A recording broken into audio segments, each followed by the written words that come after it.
Dr. Tony Victor here, and I've got a quick story that I'd like to share with you. Recently, Becky and I were out hiking. If you know us, you know that's one of the things that we really enjoy doing. And this spring, we were out hiking on a new trail that we had never been on before. And after we got about 5 miles into the hike, we came across a river that we realized that we were going to have to cross. And we were completely unprepared to have to cross this river.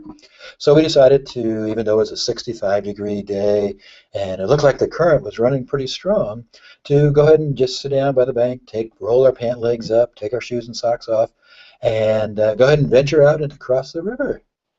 Well, we got out there, and the water was just beautiful. It was crystal clear. You could see the bottom. But a couple problems that we encountered. The rocks on the bottom, we imagined, were going to be smoothed over from the current. But what we discovered was that they were excruciatingly, painfully sharp edges on all these rocks, and every step was just painful to our feet. Secondly, we discovered that that clear water where we could see the bottom was very deceptive, and the water was much deeper than we had anticipated. So again, we were completely unprepared to hit these rapids where we had to cross the river. We realized as we got out there that the water just kept getting deeper, up to our knees, beyond our knees, all the way up to our waist, and even a little bit higher on Becky. Well, Becky got out there after I crossed, and she was in the middle of the stream. The current was rapid. The water was freezing cold, and every step was excruciatingly painful for her. And she just really kind of froze for a moment.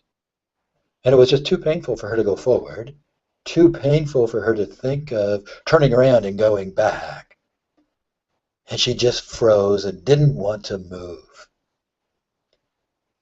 Well, on our way back, we eventually made it across the river, but later that afternoon, we had to come back and cross that river again. And trying to figure out what we would do, keep our shoes on, and then the last 5 miles of the hike, we would have soaked feet.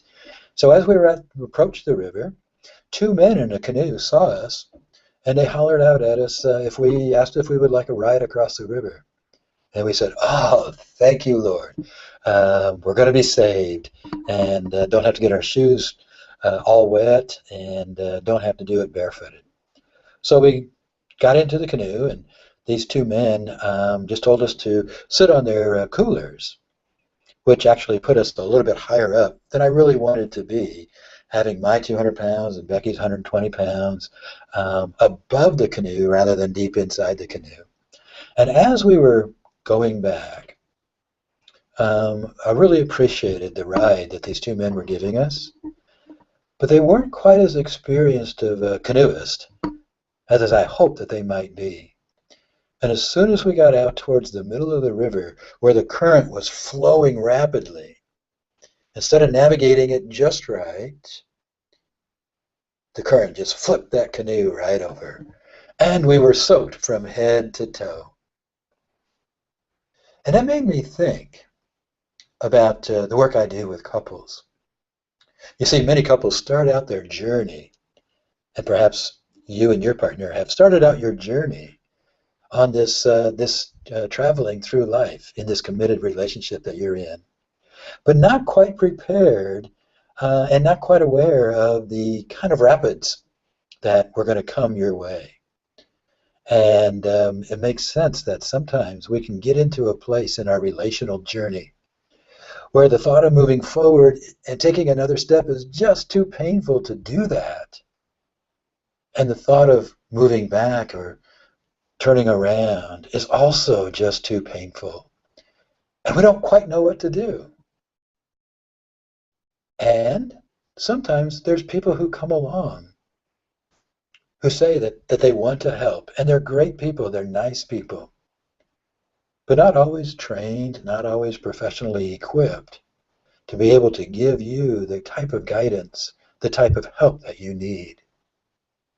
So it's very important when you're looking for guidance, when you're looking for help in your relational journey, to really find a guide who has expertise, who has understanding, who has the information that you need to be able to negotiate those rapids so that you don't get flipped. At the Midwest Relationship Center, I have dedicated 30 years of my life, more than 30 years of my life, in working with couples. I've worked with thousands of couples over the years. I've led hundreds of workshops, weekend workshops for couples. And I have trained imago therapists, many imago therapists, in the art of doing relationship therapy.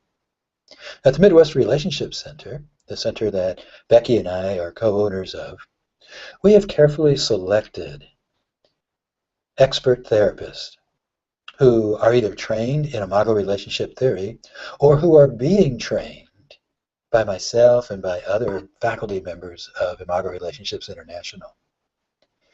So be sure that whoever you select as someone to be a guide for you in your relationship, or as someone that you look to as an expert in relationship therapy, in doing workshops, that it's somebody who has the expertise, or somebody who is training to gain the expertise.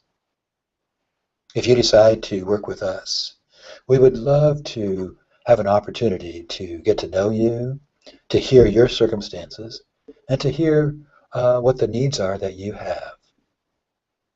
One way to do that is just simply give Becky a call, 618-516-3338, or send us an email, Dr. Tony at themidwestrelationshipcenter.com or Becky at themidwestrelationshipcenter.com, and we will get back with you as quickly as possible.